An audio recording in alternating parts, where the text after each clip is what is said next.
বিজেপিতে যোগ দিয়েই রাজ্যসভার জন্য মনোনীত হলেন সুস্মিতা দেব, সুখেন্দু শেখর রায় ও প্রকাশচিক বারাইক।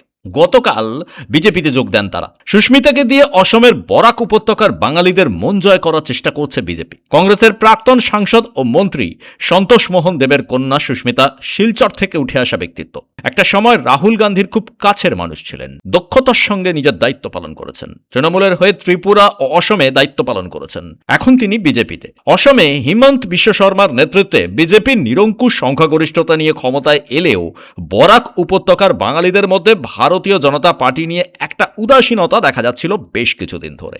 তার কারণ হিমন্ত বিশ্ব শর্মার মিয়া মুসলিম নীতি। তাই সেই বরাক উপত্যকার পায়ের তলার মাটি ফের শক্ত করতেই সুস্মিতা দেবকে দলে নেওয়ার ক্ষেত্রে দ্বিধাবোধ করেনি বিজেপি নেতৃত্ব। তিনি বাংলা থেকে বিজেপির টিকিটে রাজ্যসভায় মনোনয়ন পেতে চললেও বিজেপির আসল লক্ষ্য বরাক উপত্যকা। অন্যদিকে সুখেন্দু শেখর রায় আরজিকর কাণ্ড নিয়ে প্রথম থেকেই মুখ খুলেছেন। দলের প্রতি খুব একটা সন্তুষ্ট ছিলেন না তিনি। বিজেপি সেটা লক্ষ্য রাখছিল। সেটাকেই তারা হাতিয়ার করে তাকে দলে নিয়ে রাজ্যসভার সাংসদ করার কথা ভাবে বিজেপি। অন্যদিকে প্রকাশচিক বারাইক বেশ কিছু ব্যাপারে তৃণমূলের ওপর অসন্তুষ্ট ছিলেন। বিশেষ করে তিনি চাইছিলেন কেন্দ্র রাজ্য সংঘাত বন্ধ হোক। তার এই মানসিকতাকে হাতিয়ার করেই বিজেপি তার কথা ভেবেছে।